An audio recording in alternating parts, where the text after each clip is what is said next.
Let's bring order in the chamber. I'm going to ask Commissioner Jim Johnson if he will to have a prayer, please. Bow your heads, please. Heavenly Father, as always, we give you praise and we give you thanks for the beauty of this day. We just ask that you will give us wisdom as we make decisions that govern others, and we just pray that all we will do and all that we do will glorify you. In the precious name of Jesus Christ, our Lord and Savior. Amen. Amen. Let's stand and pledge allegiance to the flag. I pledge allegiance to the flag of the United States of America and to the republic for which it stands, one nation, under God, indivisible, with liberty and justice for all. May be seated.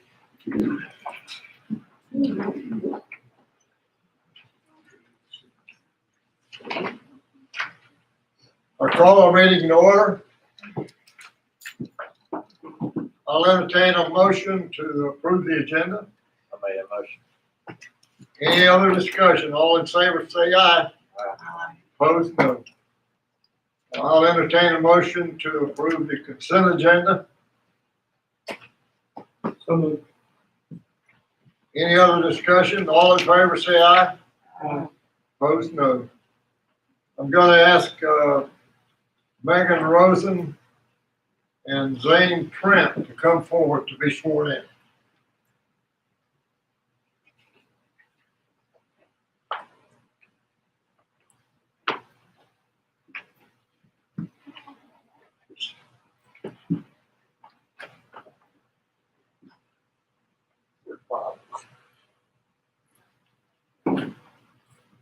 Give me one of those Bibles.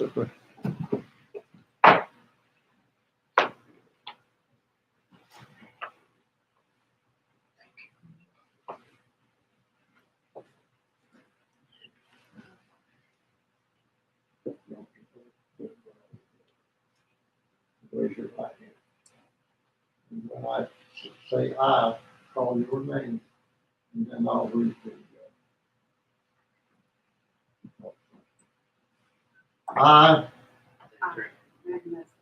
do solemnly swear that I will support the Constitution of the United States, that I will be faithful and bear true allegiance to the state of North Carolina and to the constitutional powers and authority which are and may be established for the governments thereof, that I will endeavor to support, maintain, and defend the Constitution of said state, not inconsistent with the Constitution of the United States, that I will be alert and vigilant to enforce the criminal laws of this state, that I will not be influenced in any manner on account of personal bias or prejudice, and that I will faithfully and impartially execute the duties of my office as a law enforcement officer according to the best of my skill and ability and judgment. So help me God. You say, so help me God. So help you God. You are now officially, and I'd like for the two of you to sign this in front of the clerk. Where is, you want to do anything, Chief? You'll pin them. They already pinned.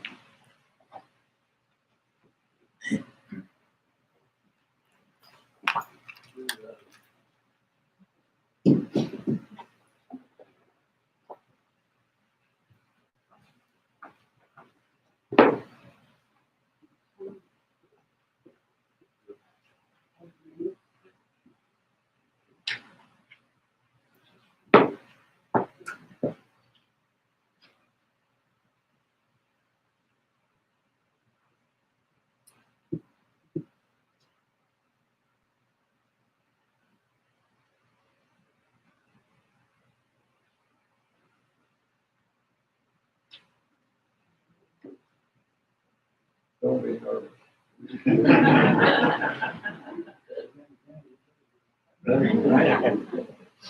Congratulations. I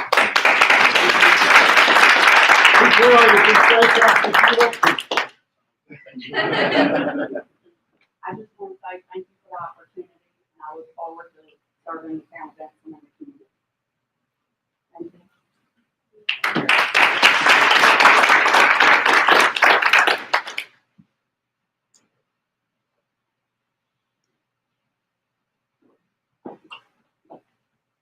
I call on Scott Tartan. Introducing some new hires. Yes, sir.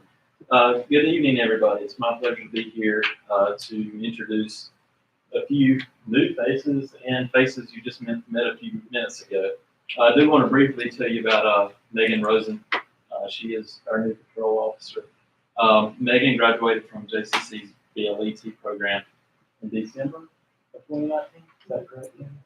So we are pleased to have her on board as she starts her career in law enforcement here at the town of Benson. Officer Trent, saying he comes to us from the city of Clinton. So he has almost 4 years of experience on law enforcement. So we're glad to have him on the force as well. So yeah, thank you guys. We also have with us Tia Matthews. Tia, if you will come forward, please. Tia is our new planning and zoning administrative support specialist. I know Ms. Joseph is glad to have her in that role. She comes to us from the town of Zebulon, where she has experience with the planning department there. So she's coming in ready to roll. Speaking with Aaron, they've really hit the ground running. So we're glad to have Tia with us. And then I do not know if Ryan Mays and Hunter Benson, don't think they were able to make it tonight, but they are two new wastewater treatment plant operators that we have brought on board at wastewater treatment plant. So for the first time in a long time, Mr. Levitt has a full staff out there at wastewater treatment plant. So we really look forward to all the things that Brian has planned out there that have been able to take hold and move forward at a quick pace. Ms. Matthews can say anything she wants to.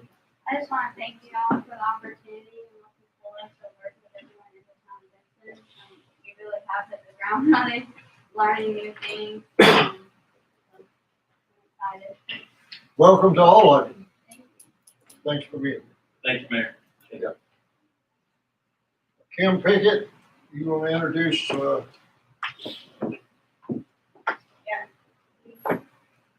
Jay? He's waiting in the back.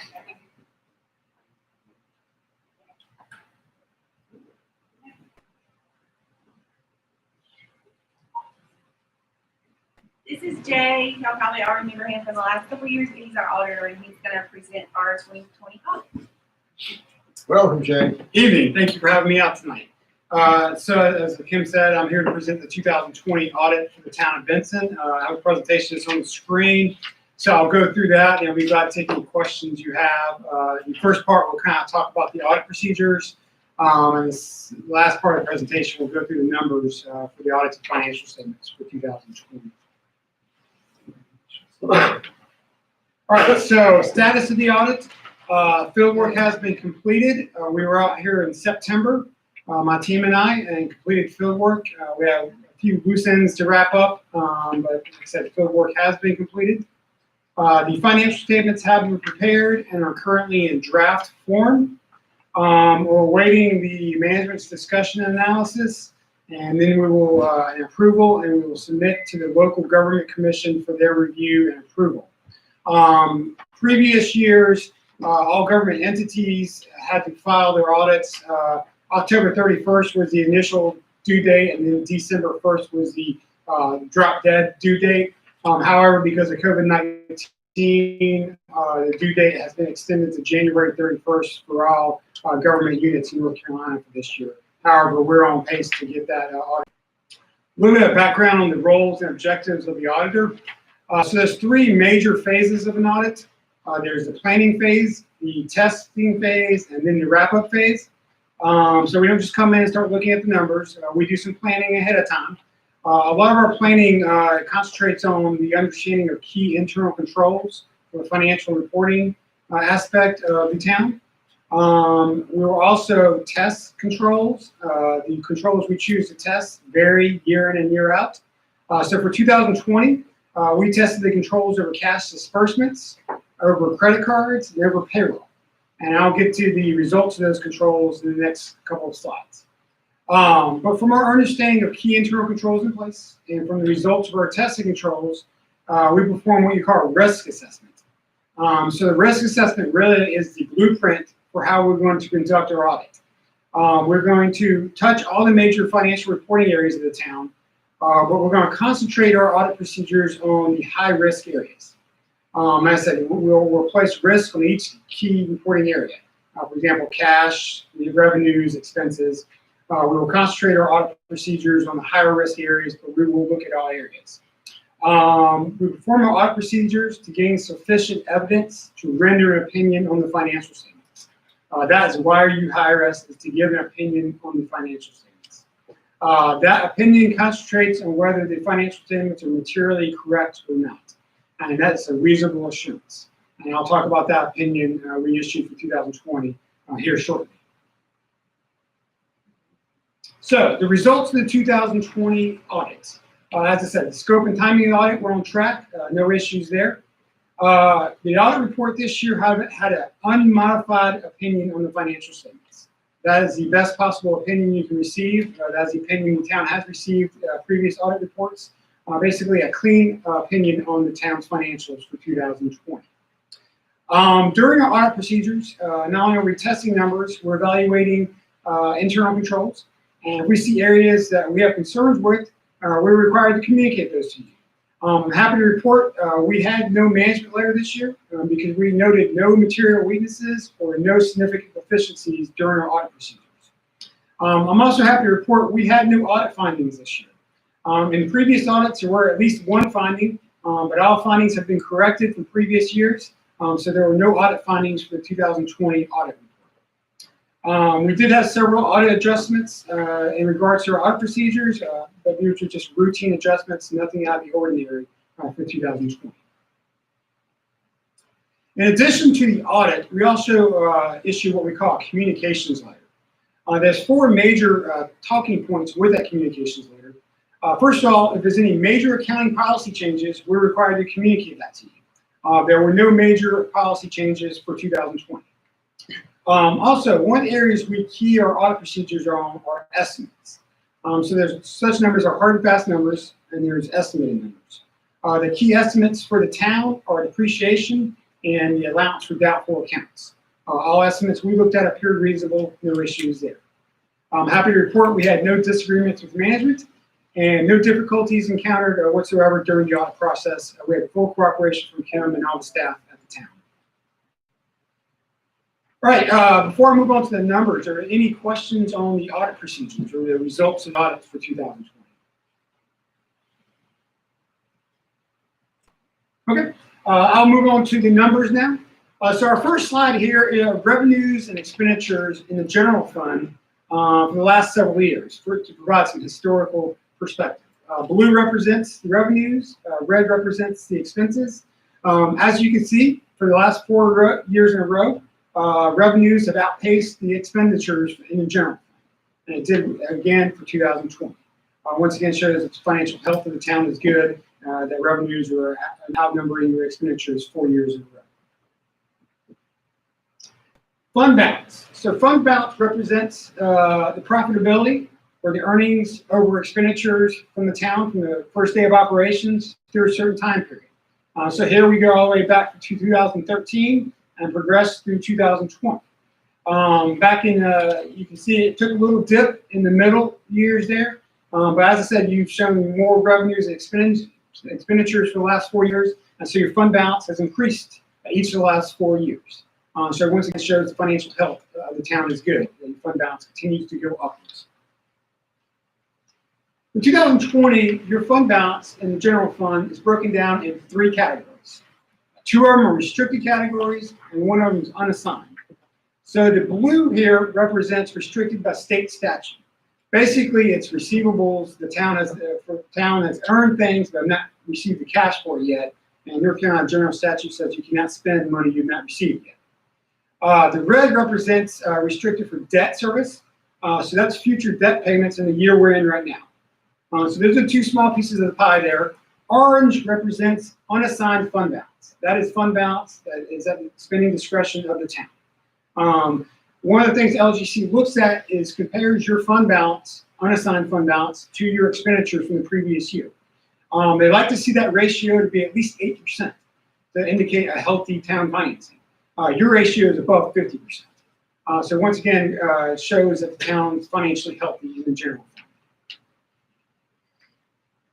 Cash reserves. So one of the calculations we do is take your cash balances, your unrestricted cash balances at year end, and we compare that to the prior year expenditures. So basically, how long can you continue operating if you receive no more cash inflow?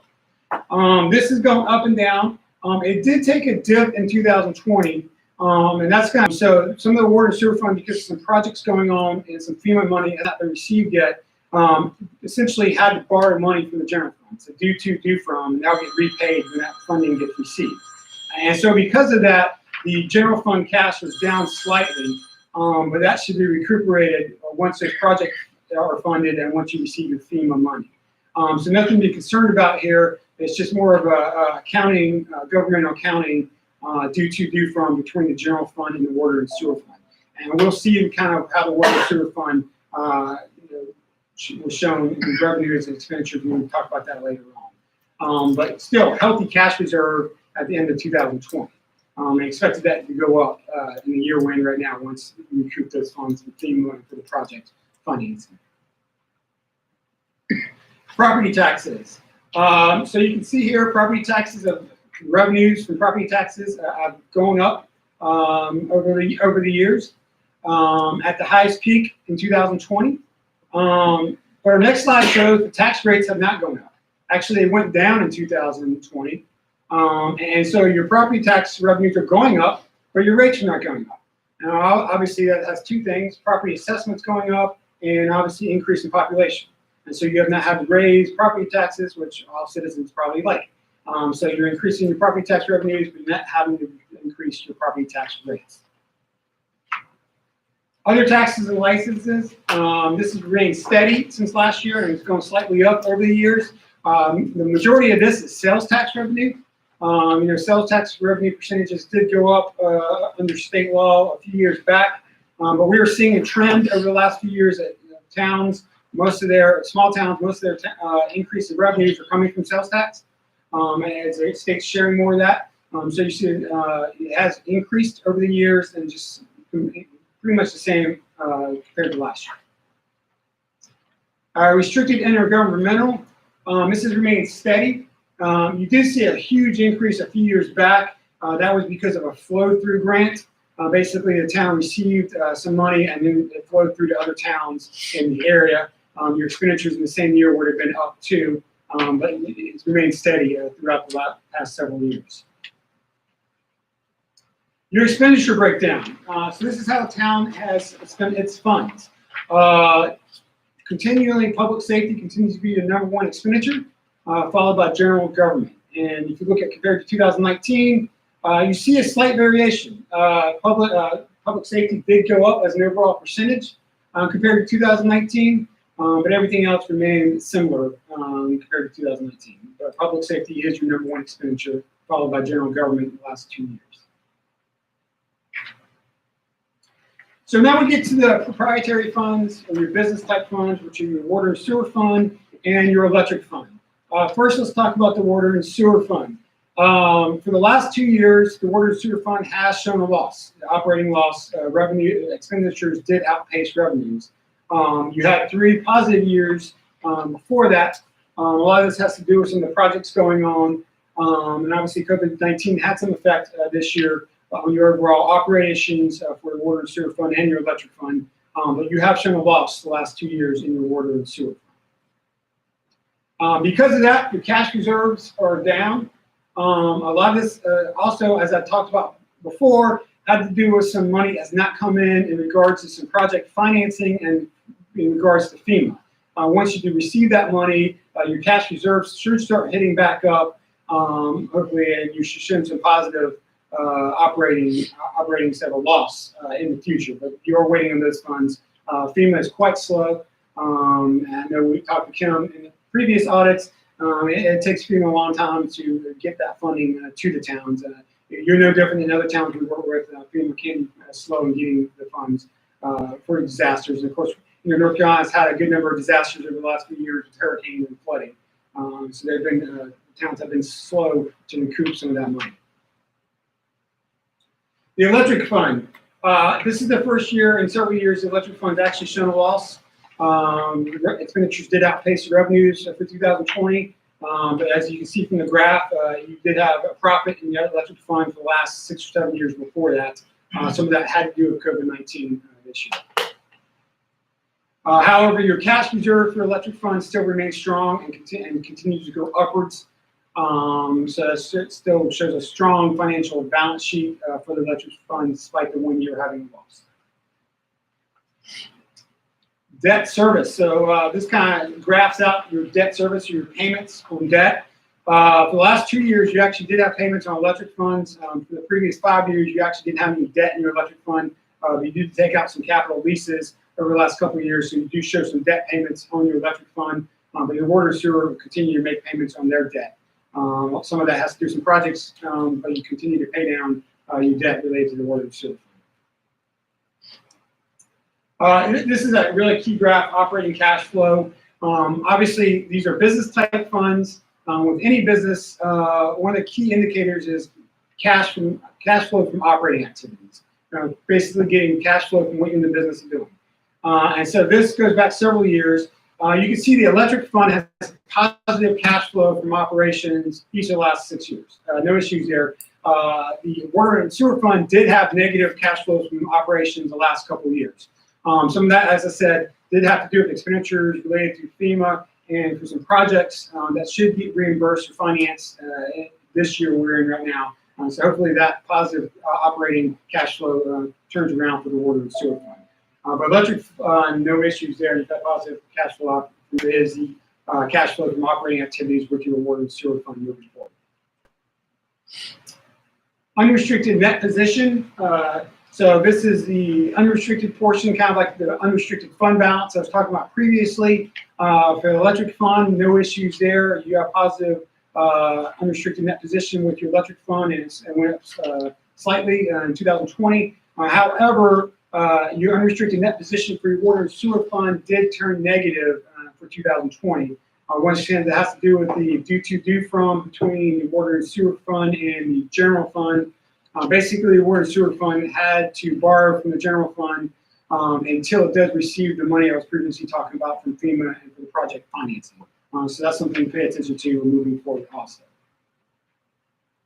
All right, I'll be glad to take any questions going back to the audit procedures, the results of the audit, or any of the numbers you wish to talk about tonight. It's a probability that with the loss in the water and sewer fund again this year, that we'll hear from LGC and their audit. Yes, that's one of the areas they look at is if your business type funds have losses and continue losses, you probably get a letter from them, yes. When do we expect to get them on these funds? The last I talked to them, they were finishing up all the documentation that I sent them. Y'all remember, I sent them all the final closeout documentation in December. So I stay on them about every other week. But at this point, I'm at the mercy of them. No time frame yet. As soon as they tell me, I'll let y'all know. I think we probably need to kind of run that up the pole. It's been a long time, and we don't want to get a reputation of being a loser for sure.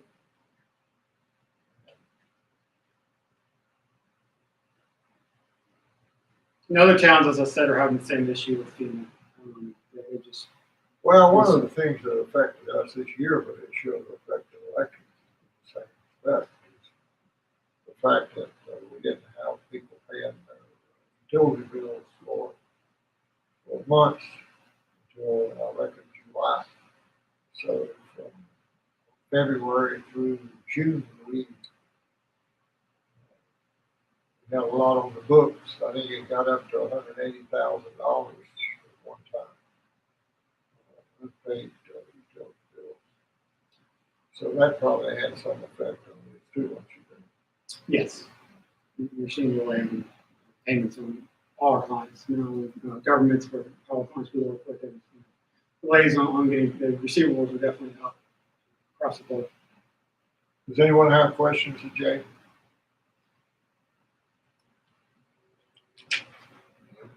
You have any, Kim? No, sir. Thanks a lot for coming, Jay. Thank you, appreciate you having me out tonight. We'll be in touch.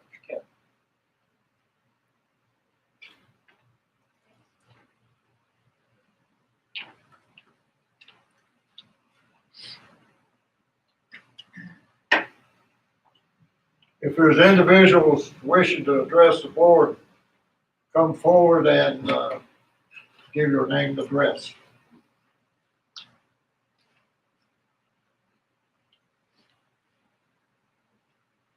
Anybody wishing to come and address the board, come forward. No one coming forward? We move on. Is there any questions that any of the board members have on the department reports?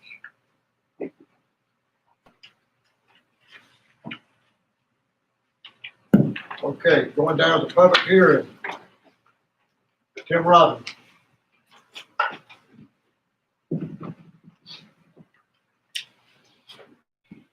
I'm gonna pass this off pretty quickly. This is public hearing for CDBG I 2020 application. We're making it. We have Mr. Chandler and Mr. Fleming from who's here from Withers and Ravenel to speak a little further.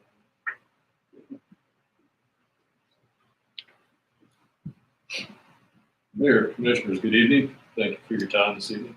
As Mr. Robbins indicated, my name is Will Fleming, employed by Withers Ravenel. Here tonight to deliver to you a public hearing meeting script related to a proposed application for CDBG funding.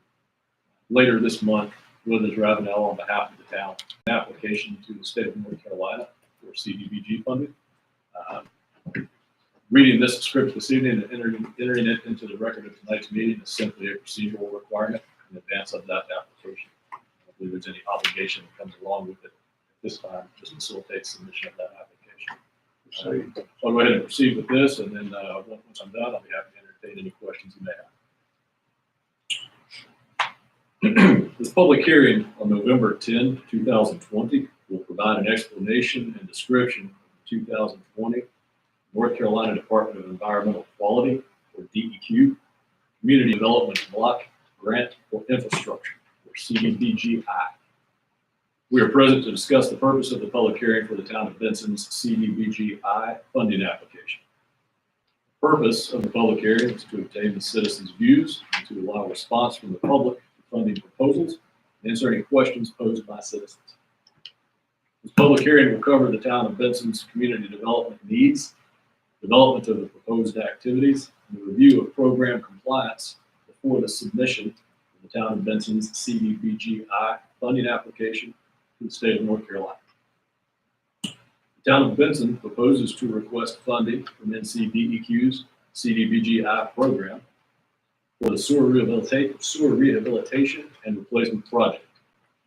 The purpose of the CDBG-I grant program is to improve the quality of life for low to moderate income peoples by providing a safe, clean environment, clean drinking water through water and sewer infrastructure improvements and extensions of service.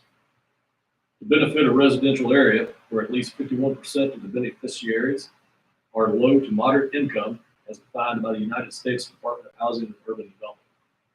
To perform eligible activities, to minimize displacement, and to provide displacement assistance as necessary. For the fiscal year of 2020, CDBG-I funding is expected to be $25.2 million. The maximum available grant is $2 million over a 3-year period. Applications for funding will be received November 23rd, 2020. The CDBG program is able to fund a wide variety of community development activities. The state of North Carolina has chosen to fund several activities, such as water and sewer infrastructure, neighborhood revitalization, COVID-19 related projects, and economic development projects that lead to job creation or retention. The infrastructure program, or CDBG-I program, can fund a wide range of water and sewer infrastructure activities, including but not limited to the following. For water, projects that resolve water loss and distribution systems, projects that extend public water to areas with contaminated wells, projects that extend water lines to areas with dry wells, projects that assist with low water pressure and public water system, and projects that rehabilitate or replace a water treatment plant. For wastewater, projects that resolve inflow and infiltration to collection systems and surcharges for pump stations and manholes, projects that extend public sewer to areas with failed septic tanks, projects that rehabilitate a wastewater treatment plant to allow for greater efficiency and compliance with regulations.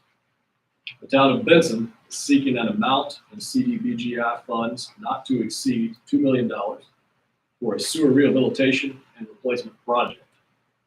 The purpose of the town's request is to rehabilitate or replace aging sanitary sewer lines in the areas of West Hill Street, West Church Street, West Hardin Street, North Wall Street, South Wall Street, North Augusta Avenue, South Augusta Avenue, North Lincoln Street, Brooklyn Street, North Farmer Drive, West Market Street, North McLean Street, South McLean Street, West Parish Drive, South Tyne Street, North McKinley Street, and South Rouse Street. And a portion of West Main Street will be included as an alternate area if project funds allow.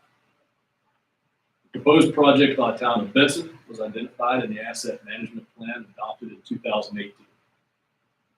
At least 51% of the CDBG-I funding will be used to benefit low to moderate income people. The project area in the town of Benson was determined to have an area-wide low to moderate income percentage of 69.05%.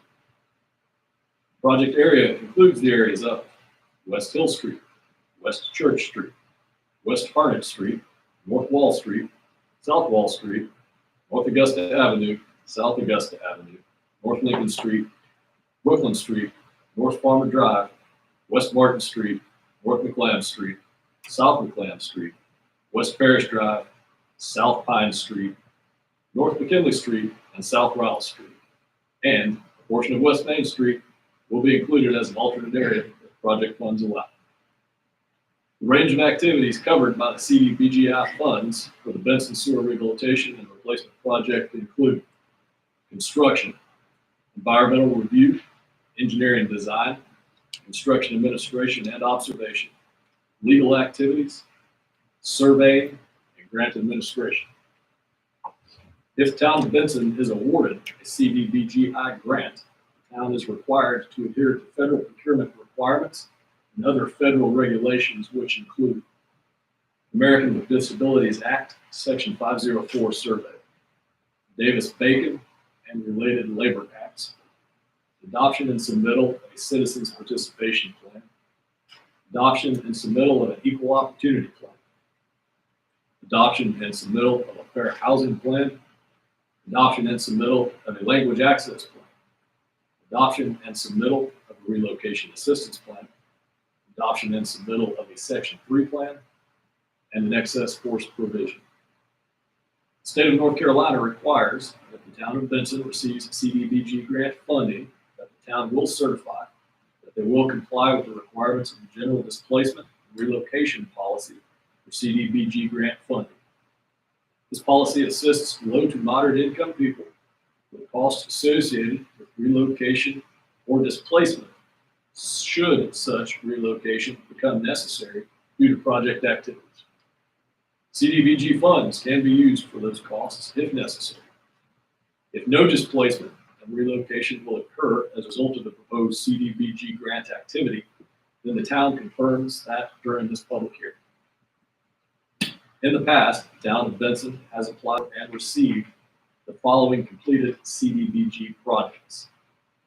CDBG 08C 1871, CDBG 10C 2219, Water System Improvements Phase 1, and CDBG 11C 2348, Water System Improvements Phase 2.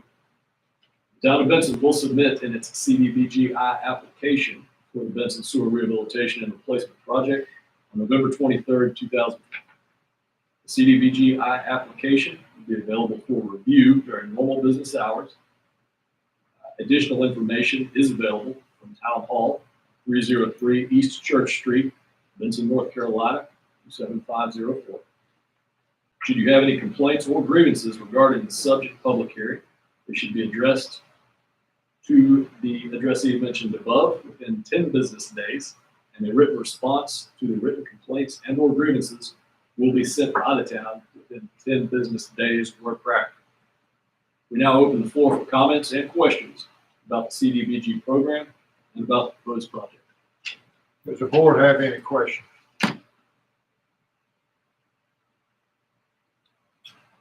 We open the public hearing for CDBG 2020 application. Anyone that is in favor, come forward. The presentation has been made in favor. Anyone else that needs to come and speak in favor, come forward. Anyone that is opposed, come forward. Anyone that's opposed, come forward. Close the public hearing. Do we need to take a vote from the board? No, sir. I don't believe so. Mayor, Commissioners, thank you for your time.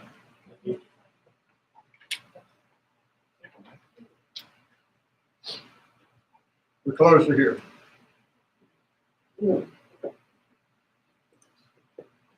Next on the list is text 2020-01, Aaron Joseph.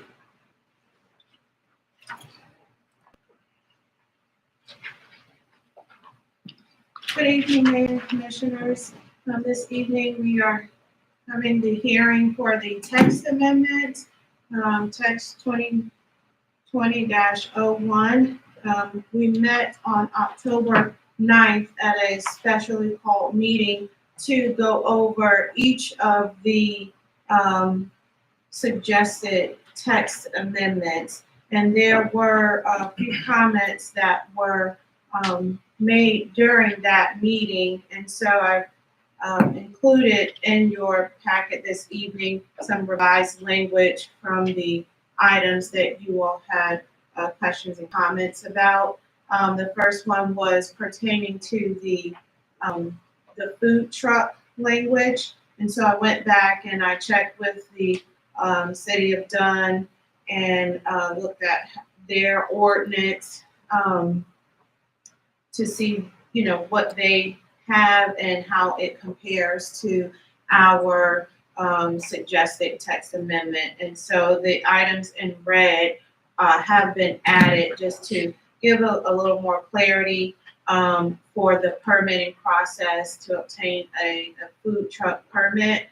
Added that it is an annual permit and instead of a permit to be issued on a case-by-case basis, the permit would run for 1 year. The City of Dunn's permit fee for a food truck is $40.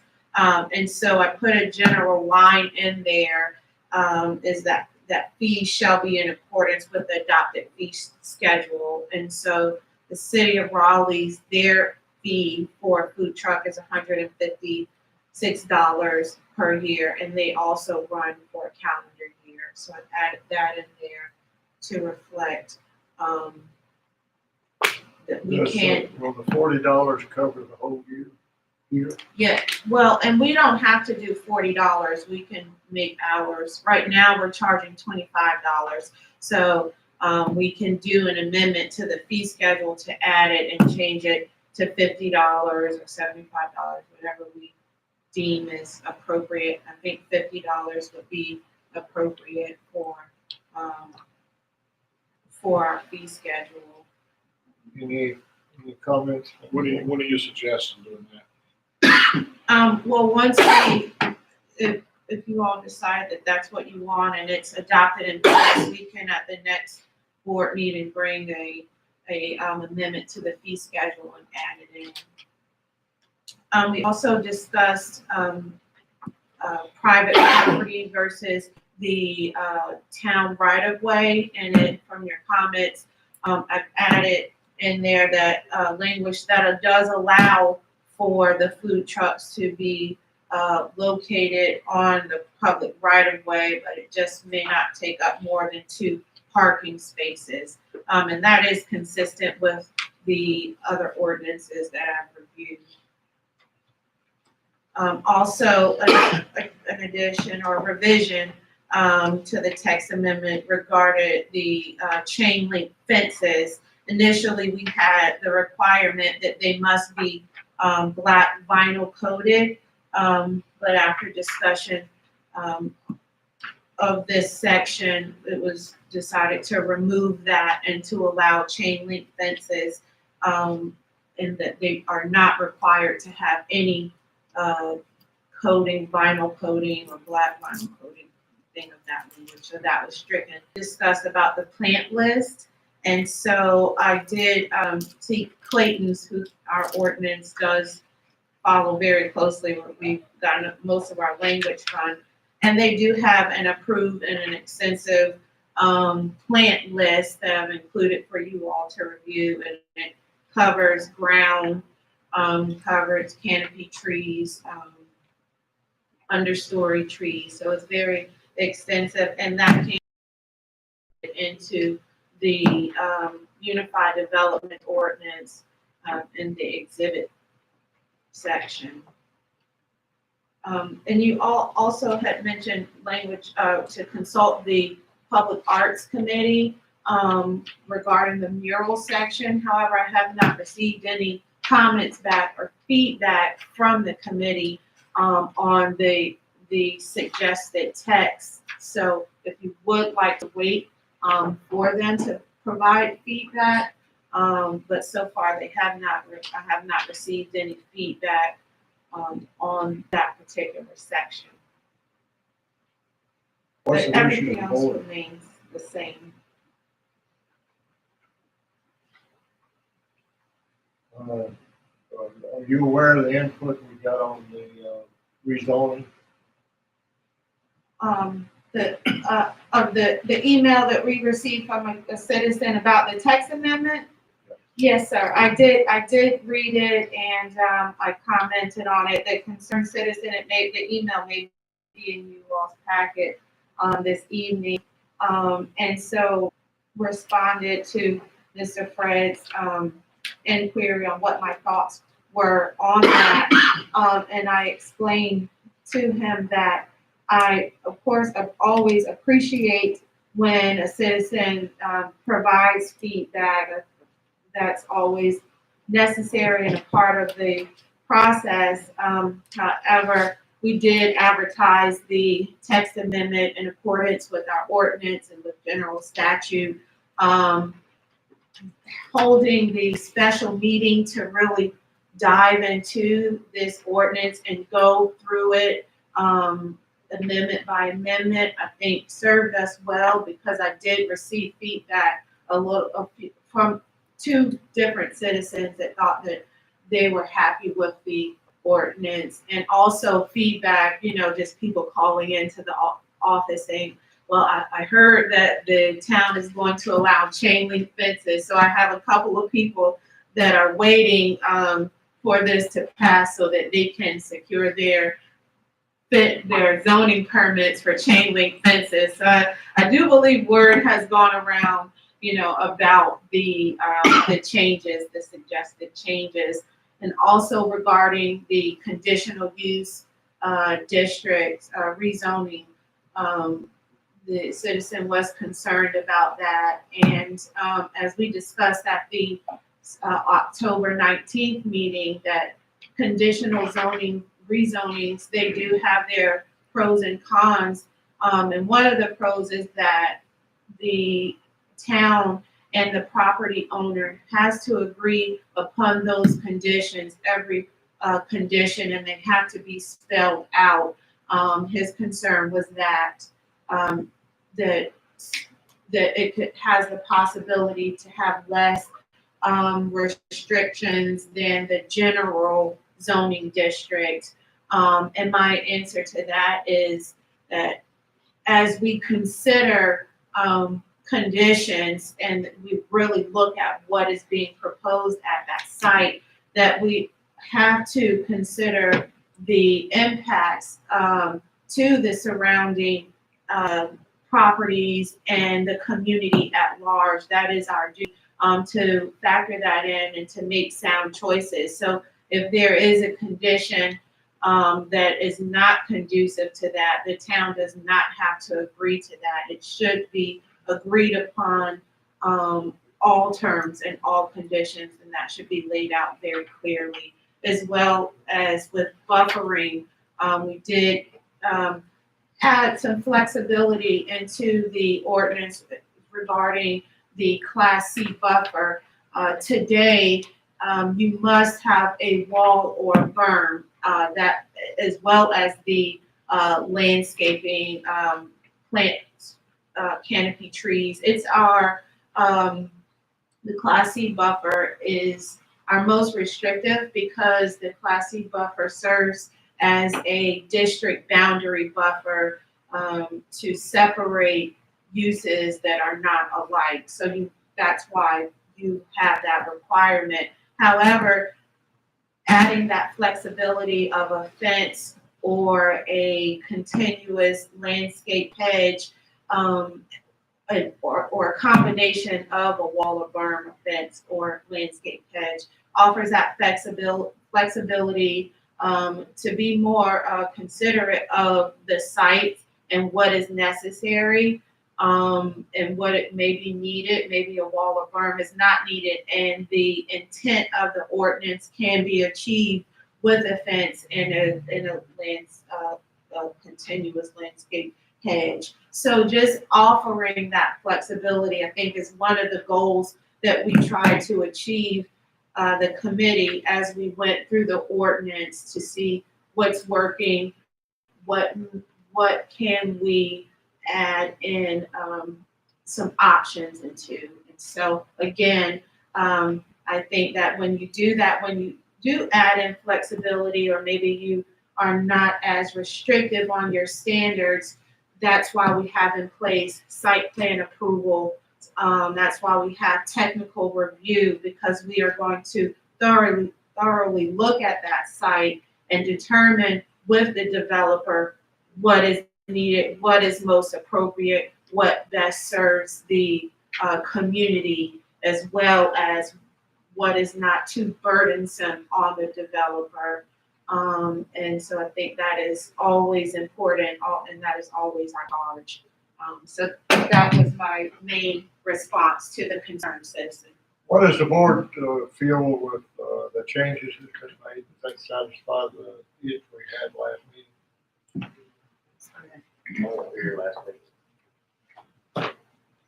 Well, I mean, you saw the changes. Yeah. What do you wanna vote tonight? Or you were talking about something else we discussed with Fred? Were you looking to leave to approval to next week, next month? I think that we can, go ahead and make a decision on the amendments tonight and hold the hearing and allow the public to speak, because we haven't had that opportunity, just yet. So, and my plan is to, if we need to modify anything in the ordinance, if the Public Arts Committee comes back and say, hey, we do want to see this change or that change, we can always bring back just that specific section of the ordinance as a single text amendment. Was the board in agreement to let's do the changes that she asked to make? I make a motion that we. I'm sorry, before you, since this is a hearing, a legislative hearing, you would want to, open the floor to anyone that would like to speak in favor or against the, request. What we're trying to do now is ensure that what's been done, that the board is in favor, and then we'll have a public hearing and make the changes. Okay, I'm sorry, didn't mean to jump the gun there, sorry. Just wanted to make sure we got that. Now, I'll entertain a motion. You were making a motion. Yes, I will. I make the motion that we accept the, what is it, the amendments to the, Text amendment. I make the motion that we accept it. Is there any other discussion? All in favor, say aye. Opposed, no. So we'll have this on the next, all the other things you were talking about on there for the next meeting. We'll have a public hearing. Okay, so you want to, okay. So just want to be clear, we just made a motion to approve just what was presented this evening. But next month, you would like to hold a hearing for all of the changes? Okay. Vote on the final piece.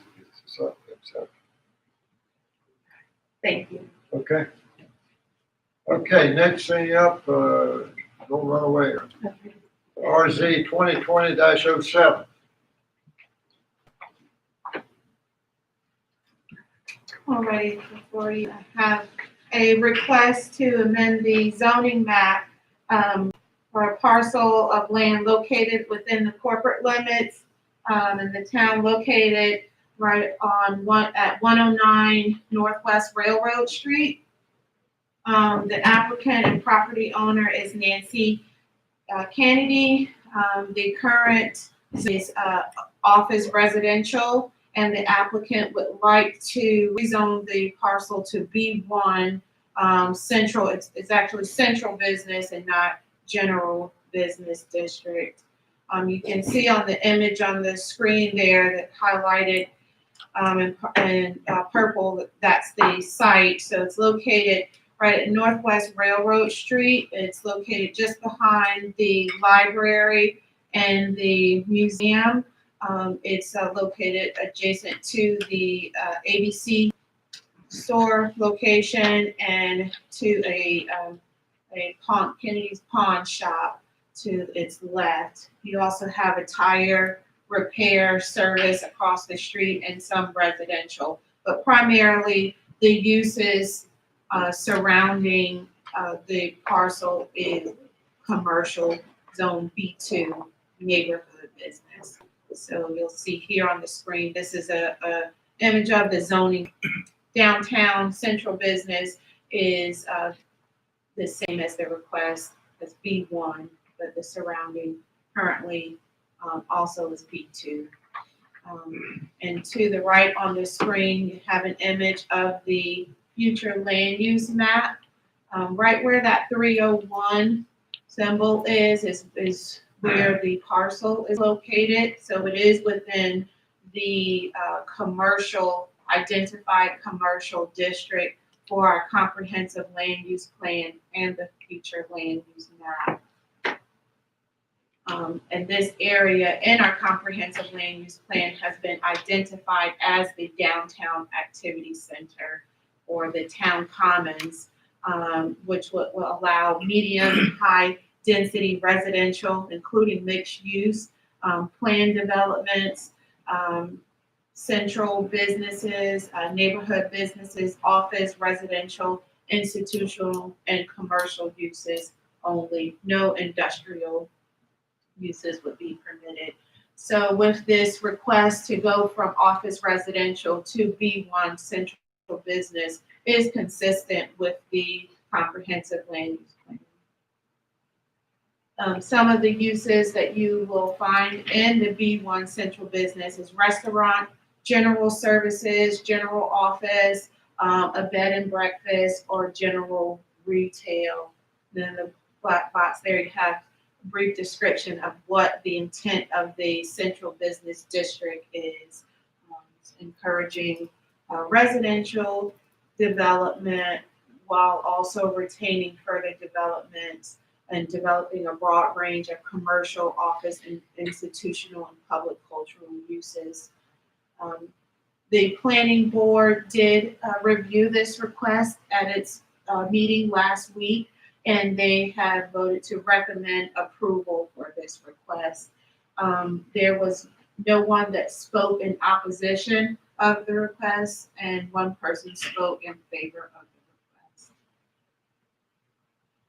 Any questions the board has with there? I'll open the public hearing on RZ 20. RZ 2020-07. The owner is Nancy D. Kennedy. And it's a request to rezone 4/10 of an acre parcel of land from office residential to general business, B1, located within the corporate limits. So we open the public hearing and ask anyone that is in favor to come forward. Good afternoon, Mayor and Commissioners. I'm Nancy Kennedy. I own the property and we appreciate your consideration in accepting the zoning that we're doing. I'm wanting to make it back into a bed and breakfast, a restaurant, and have a event center, salon, hair, nails, that kind of thing, and part of it. And I feel like it would fit very well with the building. I certainly want to maintain the house as close to what it is right now as it's everything. Where is this house at?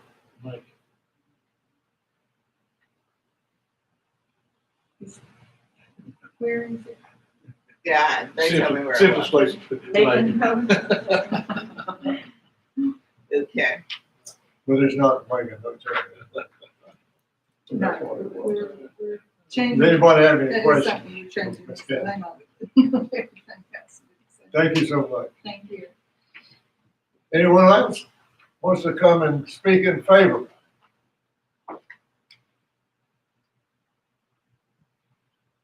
No one else coming? Anyone that wants to come and speak opposed? Anyone want to come and speak opposed? I close the public hearing. I'll entertain a motion to make a motion on this. I make a motion to approve RZ 2020-07. There's That is not inconsistent with the planning, with the goals, objectives, and policy of the town of Benson comprehensive land use plan, and hereby recommend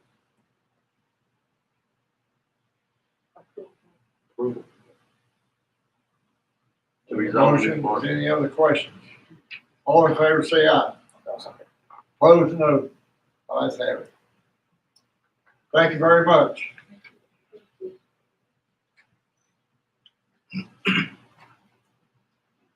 You know, we have a great number of tremendous employees in the town of Benson.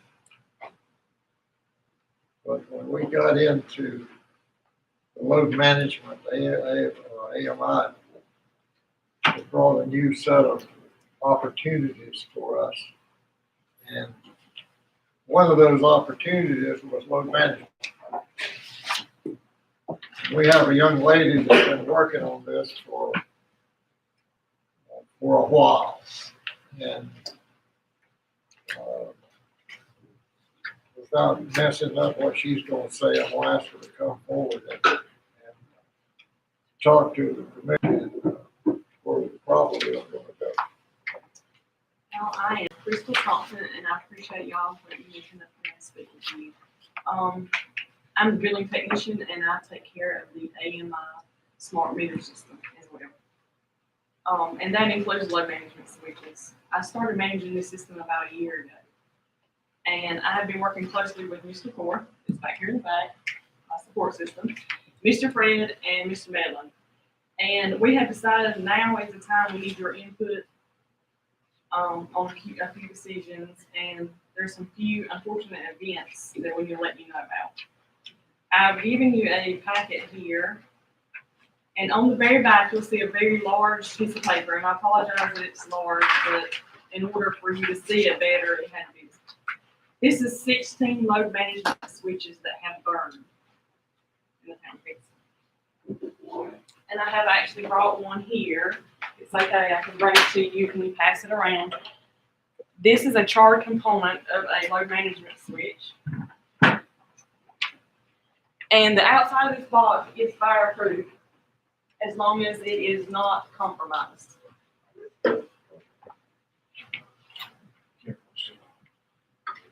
So that, again, we've had 16 of those. Majority of those have been removed from the homes by Birds Electric.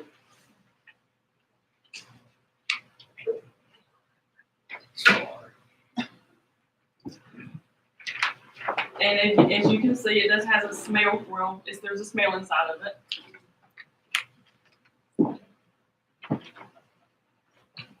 And I do have one that actually is correct, if you want to see that.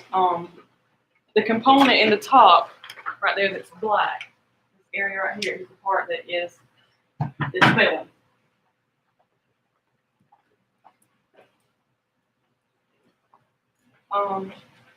But there's other problems that we also have.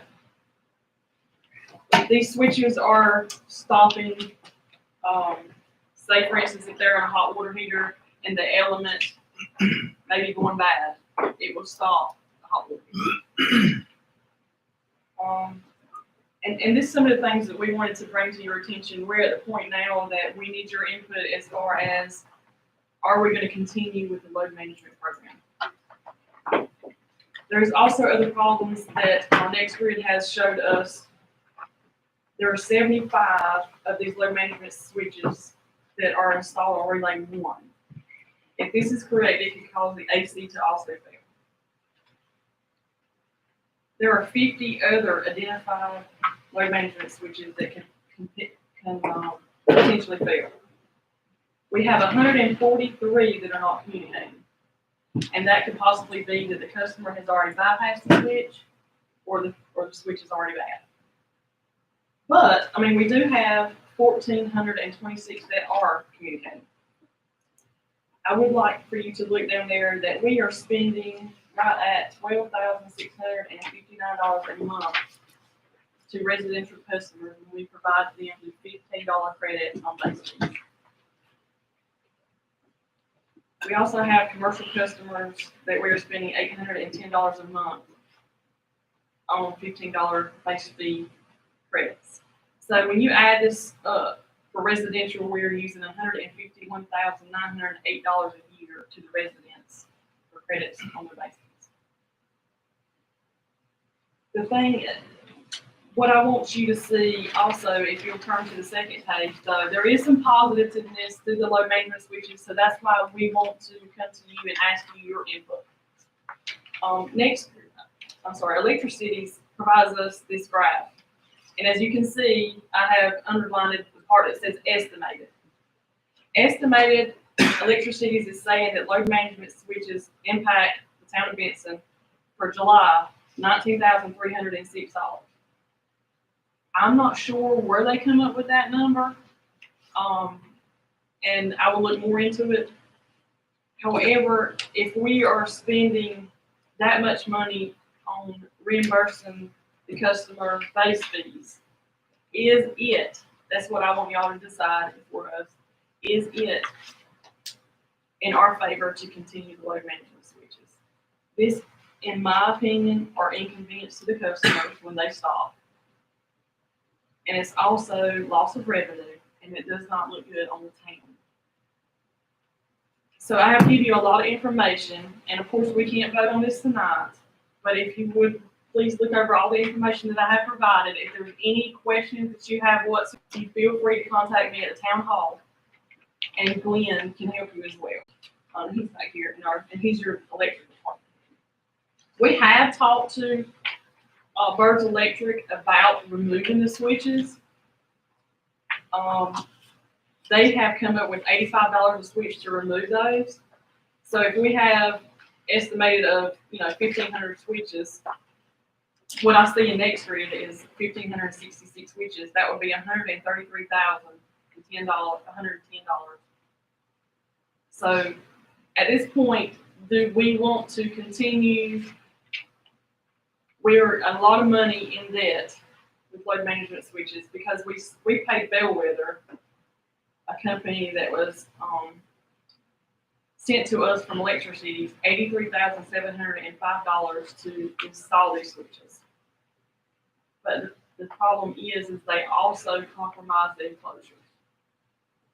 So when I say compromise the enclosures, there is a hole in the bottom of the switches when they install those. So those are the ones that we're worried about. If these charge components continue, could they possibly cause a fire in a residential home? That we could be liable for. Now, Next Grid has said that they would come in and they would fix the 50 switches they have identified as possibly failing again. But here we are in COVID. Do we want to send someone into a residential home to do that? So there's a lot of questions here that we have. And hopefully that we can get your feedback on. Does anybody have any questions? I know that's a lot. And I kind of try to sum it all up as much as I could. When did they discover these switches were going bad? Because we've had low management switches for a minute now. And it was so hard for us to get them, and now they're malfunctioning, and it could possibly be a liability to the town.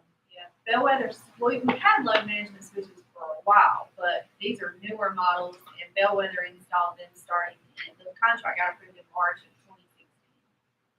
So they started, we paid them our last invoice in January of 2017, because we were having issues with install. And then we went with Birds Electric, and they started doing the installs for us. And then we started having the issues. Well, if you think about load management, we've had load management in Benson for years, but there were radio devices. And when we really got down to it, very few of them were working. We thought we were getting some benefit from them, but very few of them were working.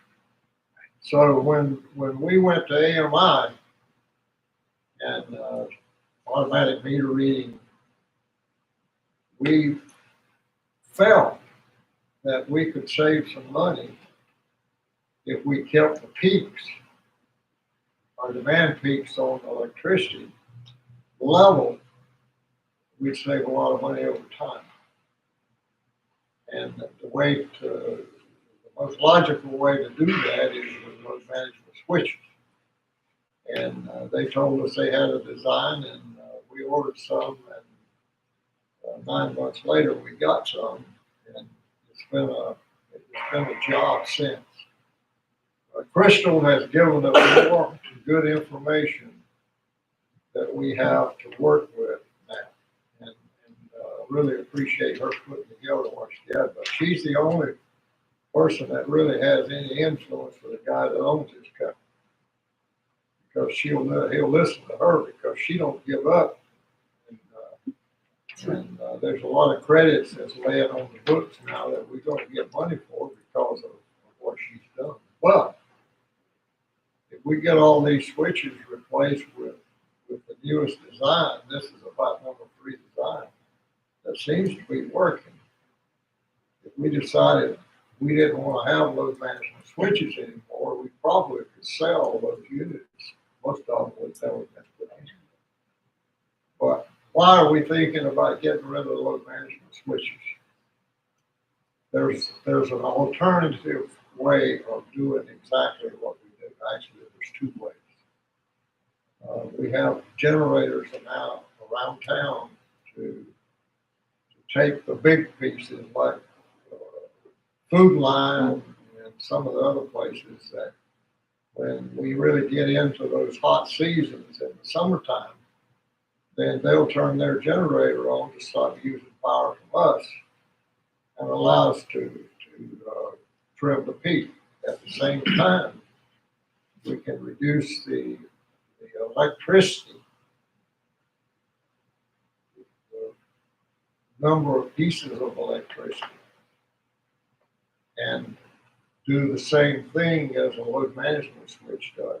Now, there's some limit. You can't take 120 volts and turn it down to 90 and everything in town be burned up. But our electric department knows how to do that, and if you look at the second page that she was pointing out, it shows you the effect that the generators have and the effect that the voltage change has. So they're all good possibilities. But the board is going to need to answer the question somewhere down the road, and not far down the road. Do we want to be in the load management business? Number 1. And number 2, what is it going to cost us to get out of it if we want to spend that kind of money? Because when we no longer have load management anymore, like $180 that some customers are going to lose in credits over a year. And do keep in mind that I have put in the back of here, in case you do decide that you want to get rid of load management switches, there's a list of base fees for different companies around us. So say for instance, we do take away load management, our base fee for electric would be $26.50, which falls in line with South River as well. So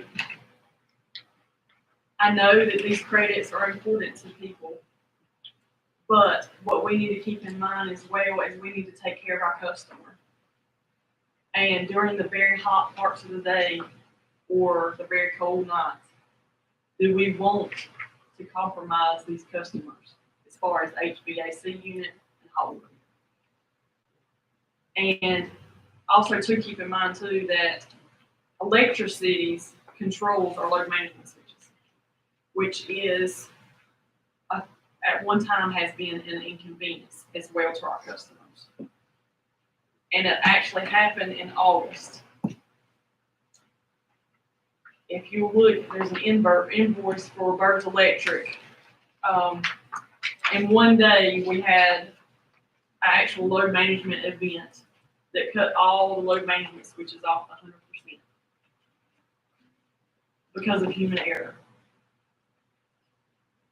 Electricities had someone sit in while somebody was on vacation, I believe, and they accidentally turned it to 100%.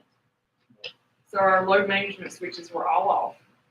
So Chris Stevenson was affected, and there were some other customers, and they all decided right then that they wanted their load management switches off. Can you blame them? No.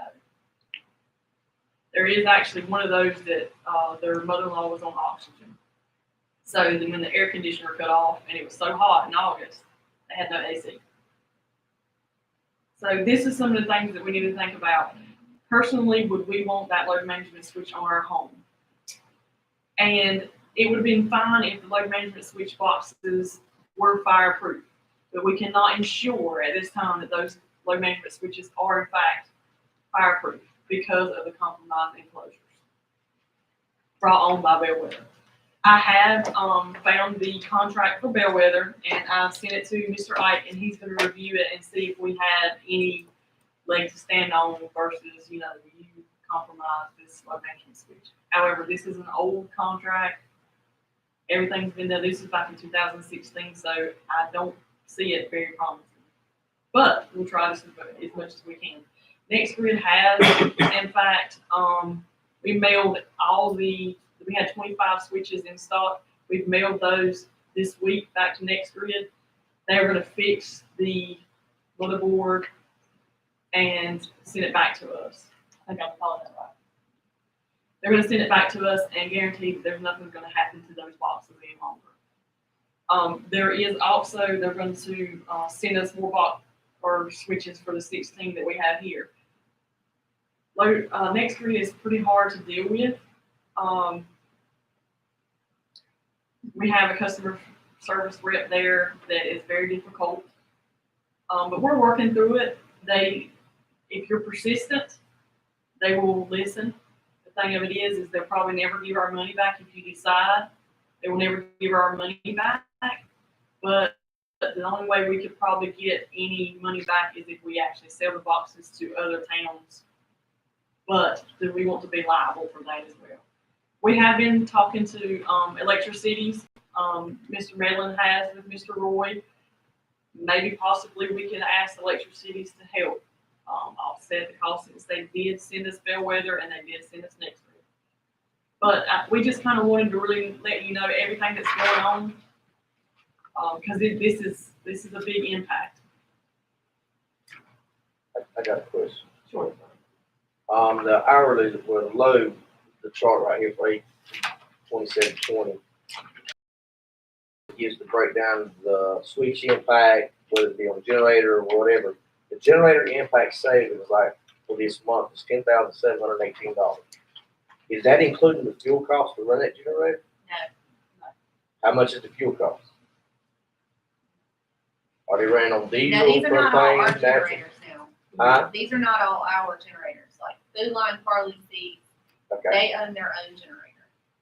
Now, we have, it's called CP billing. We have coincidental peak. We have that on Town Hall. That's our generator. We fill it up. We have one at wastewater, but it's causing issues with equipment at wastewater, so we've actually not allowed that to run load management. And then also that we're not having to pay for fuel for the generator. And then we have it on a few lift stations. Do they have generators? There's a lift station. So somebody like Food Line does this voluntarily. Mm-hmm. Well, because it lowers their bill by doing it. No, the people in Pittsburgh, in Raleigh calls them and says, we want you to switch to generator. Well, they're not buying electricity then, they're generating it themselves. Right. So there is some fuel cost. Because I know like the fire department's got a generator and stuff like that. Yeah, but the fire department's not on it though. Yeah. But like we've tried to get Hampton to do it. And I don't know if y'all remember those conversations, but they wanted us to cost share in the generator. We won't be able to do that, so that's why they're not on it. But it does lower their bill if they do it. I've done cost comparisons with commercial companies, not here when I was at my previous employer, and they do save quite a bit of money. So the town don't really have any generators, so. We do at Town Hall, but But the $10,718 in savings would probably, minus that fuel, probably about $10,000. Well, I wanna know because I've got one of those things on my house and I want Mr. Ford to get down there just as soon as possible to make sure that thing, cause I know about a year and a half ago, no, maybe two, I didn't have any heat for a whole week in the winter time. I mean, it was really cold and it had something to do with that load management thing. So I needed to get down there and make sure it's not gonna burn my house down, because if it does, I'm gonna sue the town. Okay, I left your voicemail and I can get, Oh, I didn't get, okay, I will get birds out there as soon as possible. yeah. You Matter of fact, Thursday, if if you're available on Thursday, I can have Mr. Bird go out there. Mr. Bird is the one that takes care of the water management, which is fine. I'll be there. Krista, do you know of any other towns that have issues with this road management? We do have a few towns that, but the thing of it is we're kind of like the test dummies for next grid, for water as well. And they are having the same problem with the relay, but there's only like maybe 2 towns. I was the bad person that called all the other towns and asked them about next grid because we were having the problems with the water meters. Thank goodness the water meters are now much better. I always said that if I got gone, y'all know next grid got me. But they are having the same problems as well. And next grid agreed there is a component in the load management switches that were bad. They said that.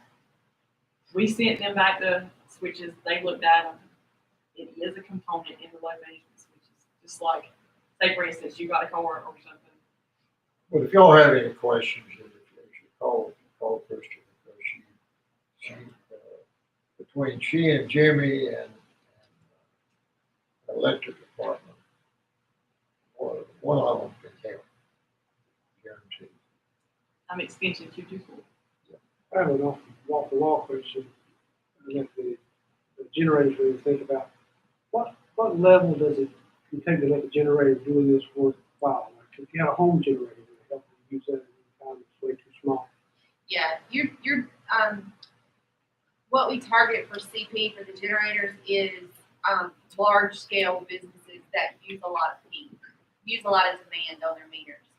And so your grocery stores, your hotels, if Chick-fil-A was on our electric grid, we would get them to do it. Those, when it's residential, you're not paying for demand, so it's not beneficial.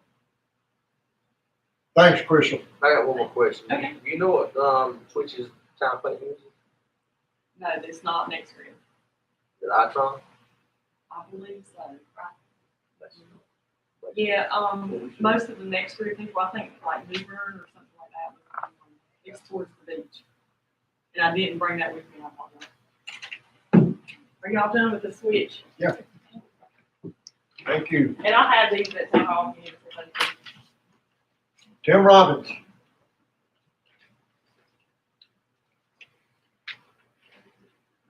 Nitrogen. Last month, we had a brief discussion about Kinley's need for leasing nitrogen.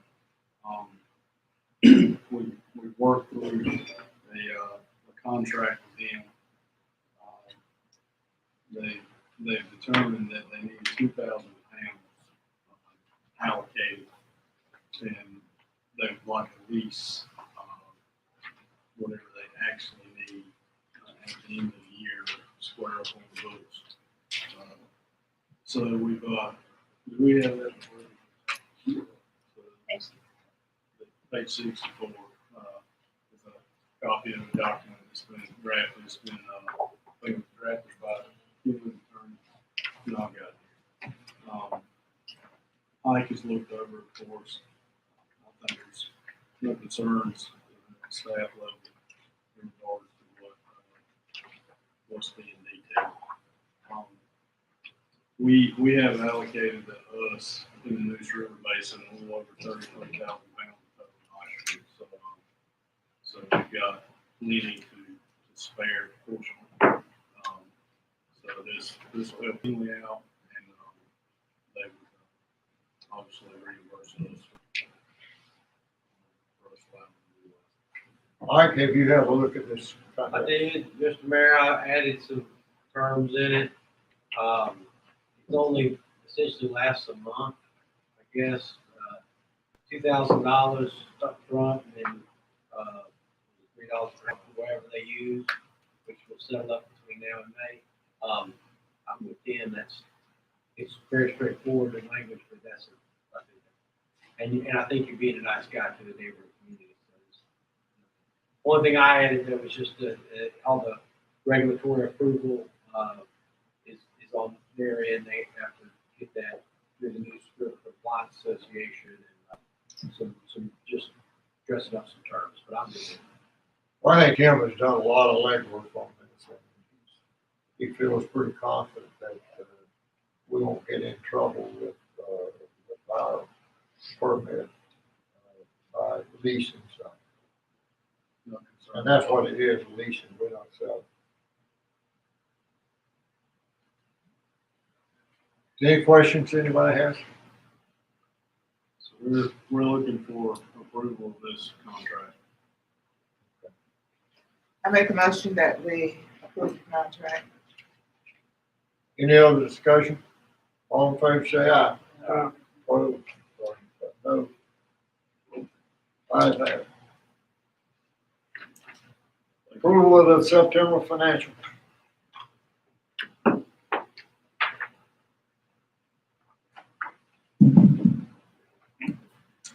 At the end of September, we should be at 25%.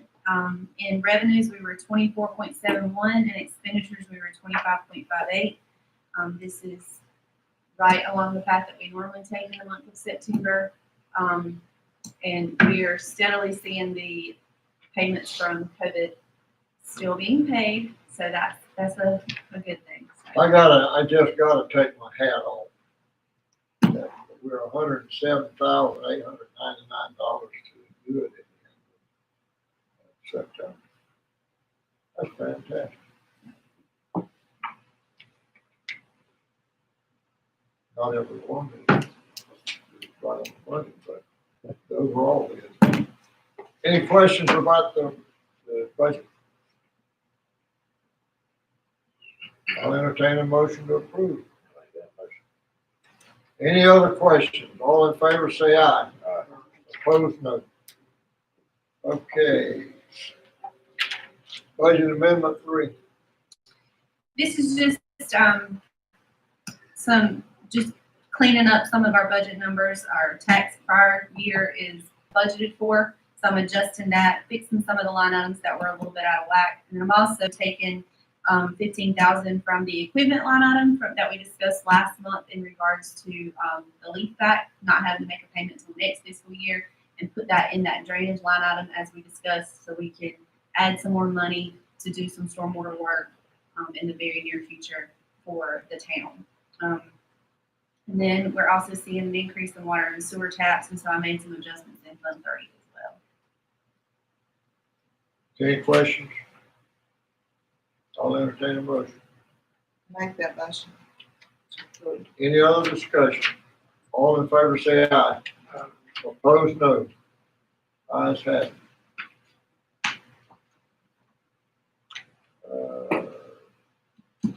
Tim, One more thing. okay, go ahead. The next one is the project ordinance amendment number 1. This is the Main Street project. This is the project that the auditor discussed that was, we're waiting on funding to come in.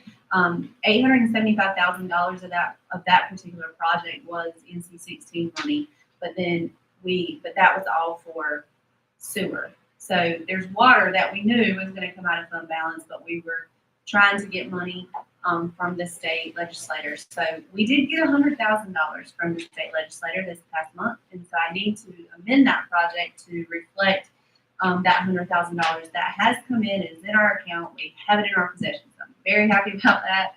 But I need to amend the project because that was not how the project was originally written.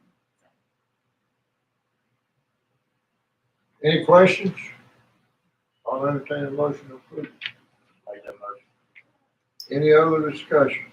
All in favor, say aye. Aye. Opposed, no. Thank you. Kim, one thing. Do a little damage control on LGC. Okay. with, knowing that we're gonna be short on the same line we were last year. that, Yeah. They know it's coming.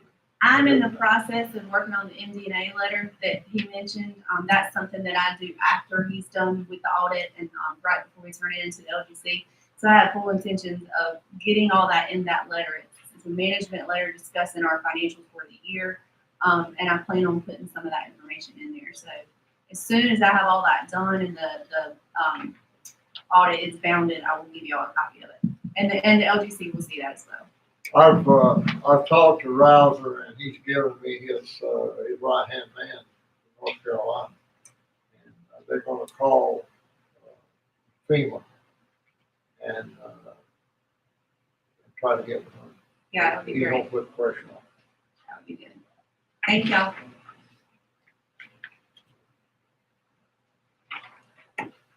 Tim?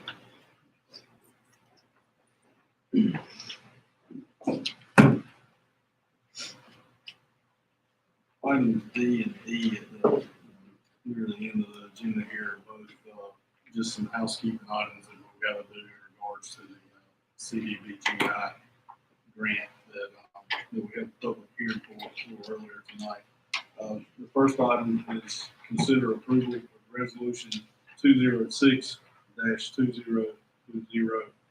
It's the CDBGI 2020 grant application. So this is following up the information that's presented in the script and the public hearing. This will be the resolution.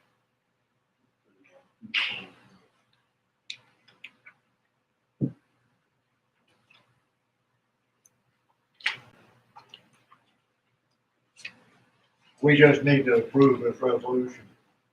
Yes, sir. Does anybody have any questions of Tim?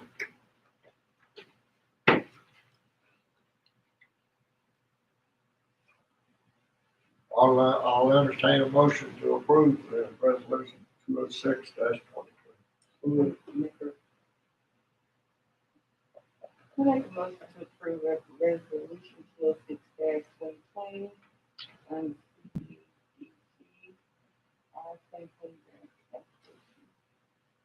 Any questions of Tim? All in favor, say aye.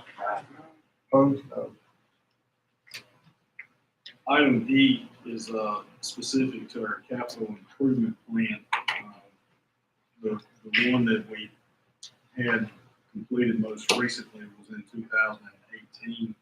I understand that the granting agency requires that our capital improvement plan be revised or at least reconsidered, readopted. Can't be any older than 2 years old. I think the grant writers said we were going to miss it by 10 days, I think. So we would be 10 days too old at the time of submittal.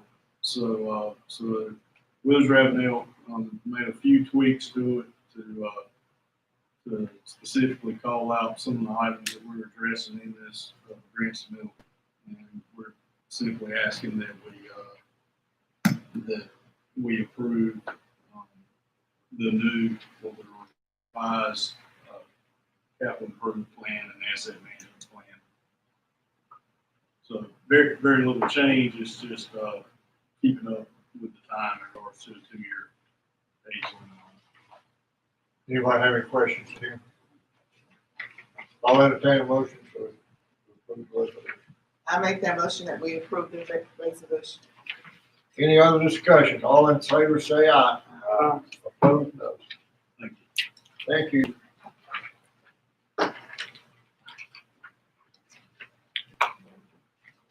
As mayor, sometimes we have things presented to us that we don't really like to have to deal with.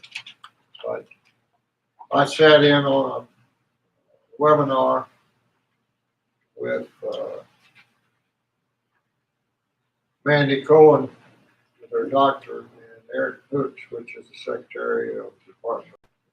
And they are encouraging all the municipalities to come up with an ordinance that generates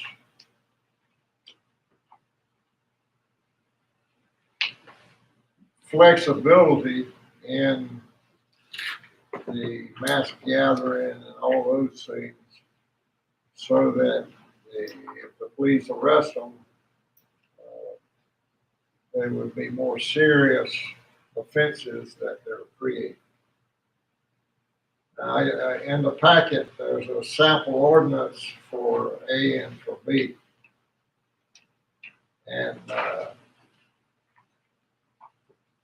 just want to know what the board's opinion of this is, and whether we want to pursue it. I don't want to pursue it. You do? I do not. Okay, I don't. I don't either, I think it's, let's just have it to do. Ms. Howard?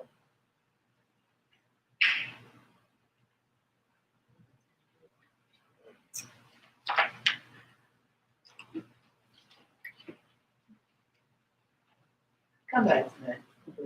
Come back.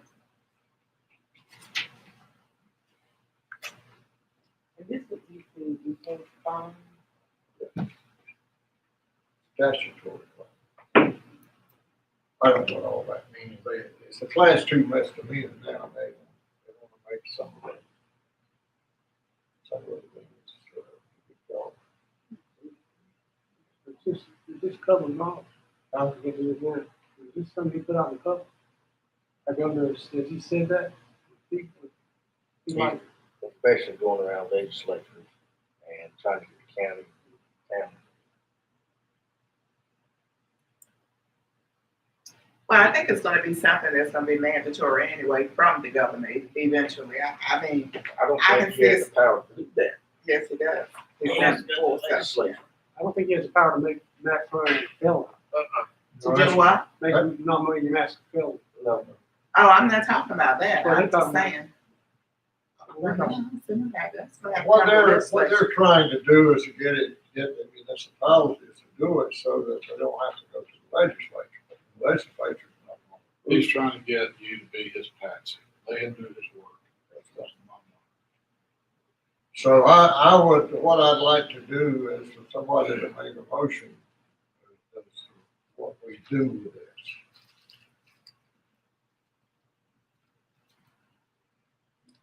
Hello. Make a motion to tell him where to put it. No, I mean, you can make a motion that we don't approve this. I make a motion, we don't approve it. Second.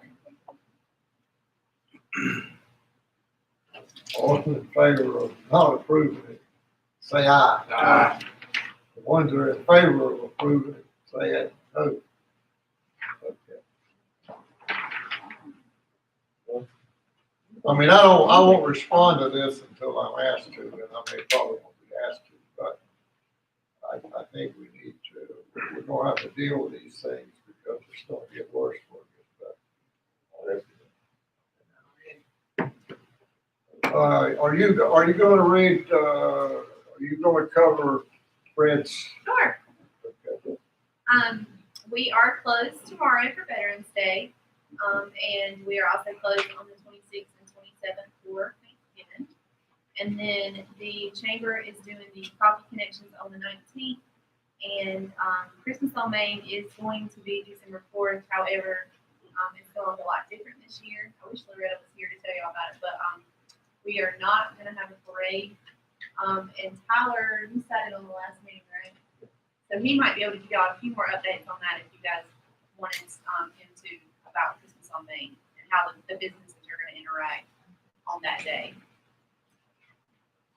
As far as Christmas on Main goes, it's still in the transitional period.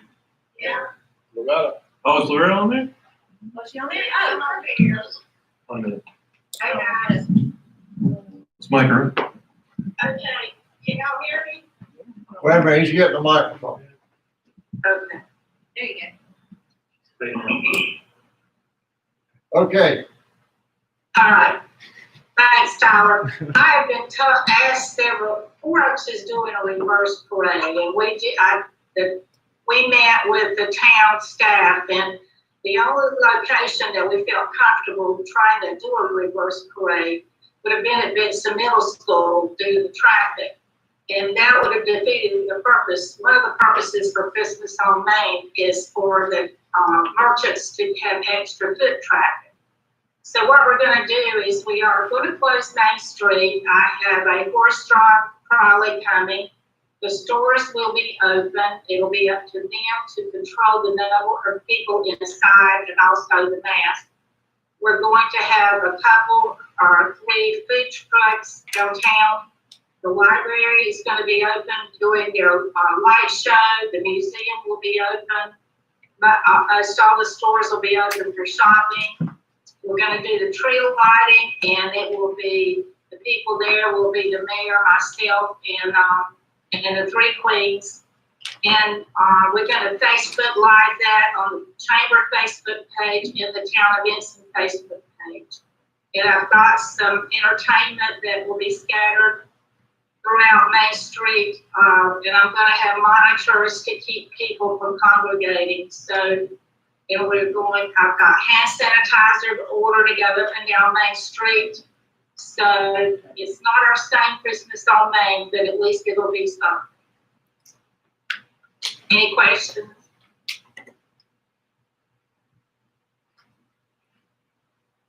Anybody have any questions? Thank you. Thanks, Loretta.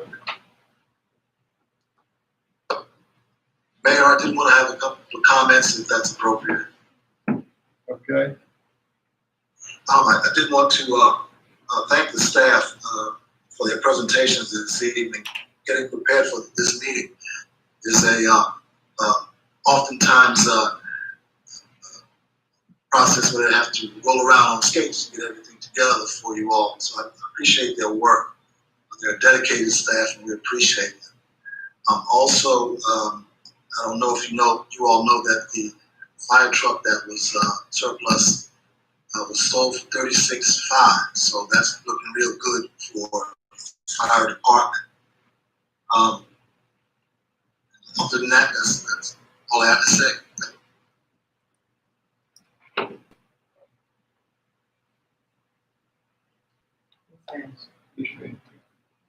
Did you finish with his report? That's all he had on here. Yes, sir. Okay, town attorney. Mayor, before this, let me ask a question. Are we doing anything for the Christmas staff or anything this year, or for staff? No decision's really been made on that. I mean, we've had some suggestions being tossed around, but honestly, at this point, I mean, Governor Cooper said no more than 10 people in a indoor facility at one time, other than for government, use, which a party is not, would not be considered that. So I'm not sure. I mean, what is the board's thoughts on that? We had talked about maybe not having family come and just be staff, and we do it in the fire department in the bay, like pull all the trucks out, do it in the bay, kind of like the fire department does. We can have it. It's always usually catered, so we can make them serve us as opposed to us doing our food ourselves.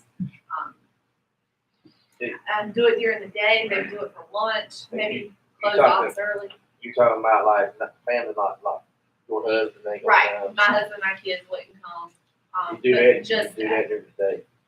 Mhm. If y'all went that route, y'all would need to do it during the day. Right. I mean, thought process maybe would be do it maybe closer to Christmas holiday. Close all facilities at 12. Have a Christmas party. Let everybody go home after that. I know that's what some other towns do, but what are y'all's thoughts on that? I mean, at least that way we are showing the staff our appreciation, and we're still trying to carry on that Christmas tradition. But when you get it in the church, I mean, you're talking at least 150 to 200 people with the kids and everything. We usually do childcare for the kids. That's not feasible this year. So. Well, we've done that, I reckon we did it as a potluck at Thanksgiving, or was that at Christmas? We as a staff typically will do a potluck. And that came up at the last staff meeting, and that's for Thanksgiving. And that came up at the last staff meeting, and department heads, we all kind of determined that that's something that we all really enjoy to do. We don't close any facility, we just kind of do like a floating lunch between 11 and 2. But I'm And not they sure all we wanted want to to do have that. a potluck. That's the thing that bothers it. Not for Christmas, no. Usually Have a Christmas cake. we have a Yeah. My opinion, I'd have the party, and during the day or whatever, like y'all talking about. That's how my work does. So, Or the and town then order. anybody that's dealing with COVID or anything like that, you got a choice. up to come or to not. Yeah, right. Or the town just order lunch and don't even have anyone serving, you know what I'm saying? You order Like individual plates. right, or plates, or however you do with family and stuff, or a box lunch, instead of even having people serving. I mean, it's an option. I mean, there is money in the budget. There is a line item in the budget that's longevity Christmas party. Longevity was done this week. It's always usually done between payrolls in November, so they'll get that on Friday. That's nothing different, but there's additional money in there for the Christmas party. So Well, I think you should find a way to utilize it. okay. But I really do. However you have to scale it down, I just think it's something that needs to happen. I know that we have to be cautious, but I also know that we just can't stop living because of certain things. So I would love to see you all do something. Would y'all be okay if we closed town facilities at noon and then they let everybody have the party and then go home and have that afternoon off? That's fine with me. Okay. Advertising it. Okay, we can go ahead and finalize that plan on Thursday. Yes, sir. I'll start working on it. Did we get past the town attorney? I don't have anything, Mr. Mayor, unless there's questions from the board. Yourself. I hope everybody, did you give everybody a copy of what you gave me on the buy and sell of property? That is not going out to the board. You're talking about the debt breach synopsis on, general statute, I think it's 299, the statute regarding the sale of property by municipality. I can send that out to the board. Send it out to the board and the department here. Okay. Because I think it's good information and it's, we never got down to really discussing it. And we do that at a later date. Okay. Happy to do it. Board of Commissioners, Well, since you're they, first. Yeah, I'll do it. I just have one thing, this is more wacky stuff. I don't know if I saw it on TV or what, but I saw some area flooded where they had trucks that were removing the flood waters. And they removed like 1 million gallons. And I'm not saying we need something like that, but I'm just asking. One of the things that I've worried about being on the town board is, we have these areas that flood. But, do we raise taxes triple, make sure their place doesn't flood? And, it's a tough call. And, I know that we can't do that, but I heard this and I was wondering if anybody that's more mechanical than me has ever heard of these trucks that remove flood water. I'll figure out where I saw it and research it a little more. If we had to spend money I'd be for spending money if it was $100,000 to buy a truck and remove flood water, if there's such a thing as that. But I know that might be, I might agree with it. I'm just thinking, it's like a tremendous amount of public capacity to do rain backs, small float lines. That, well, I don't know how to actually take it away the thing. yeah. What I saw was something like I'm sure it was a much bigger area, but it was like a zillion gallons, it's some big number of gallons they were able to do. So I'm telling you. If you find, what you send me was, if you find it, send it to me. Just thank you for everything town staff does. Red, just send an email. Think you're okay. Okay. I need to request, I guess, a work order. There's like a pothole at 303 West Church Street, you know, anything about it there? And I think it's where someone had been working on some water lines or something out there on West Church Street. And so, We've got two places that, in the 400 block. and there's something in that 300. Sewer tax we made last week. Right, and there's something in that 303 as well. Because when you go through there, it seems like it's gonna mix the tires up or something. Okay, I'll take a look at it. And then a light out on Porter Street. Area light, It's on or is it a street? the pole. Is it close to your house? Mm-hmm.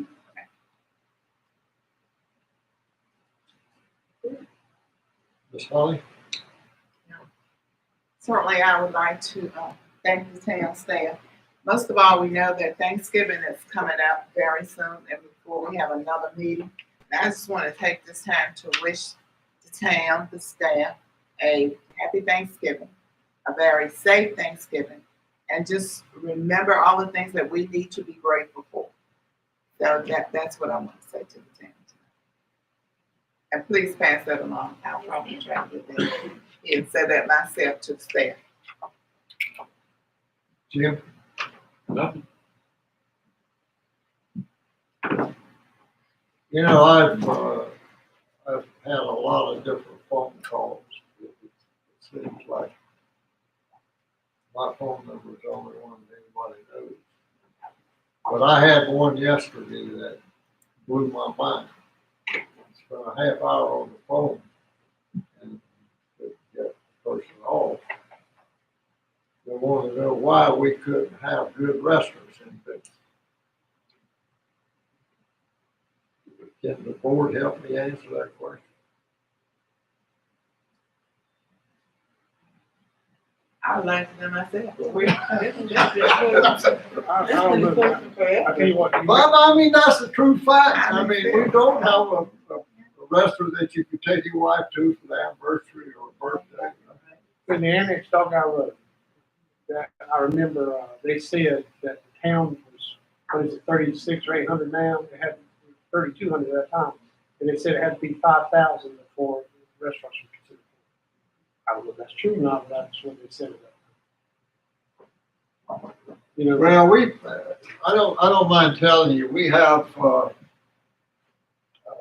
some people that are sitting at the edge of town waiting to come in to build. I know two places. It's not a steakhouse yet, but we don't have one of those. But I-95 is really hindering us. And we had a meeting with DOT the week before last, and I think got some good information. But when you talk about I-95 that was going to be built next year, and now it's going to be built in 2022, 2023, that's a little bit scary. Now, if you went in my office, there's two maps in there that are 100% maps for the design. And I know that they're buying property right now to be able to do some things. But one thing we asked them to do was to try to see if they could get the flyover bridge over I-95 to Cove Road built early. Or you don't have to wait for 95 to do that. And they didn't say no, they said they would look at it. And I think that is holding us up and really getting going in the industrial. But we continue to work hard with it. I really like the new engineering firm that we're doing work with. That seems like it takes two people to answer all the questions. But that's good. we'll need to get something done. But I really do appreciate all that. I've probably seen more of town hall and the daily works of it because I come here every day. But we do have a fantastic group of people that work here. And we appreciate all the things that they do that they don't really have to do. I sometimes come in at 8 o'clock and there's 4 cars. It's always here. I think they sleep here sometimes. They're always here early and they're always here late, and they're trying to get the money. So we appreciate what the board does, and we appreciate what all the people does, and our attorney too. He does a good job.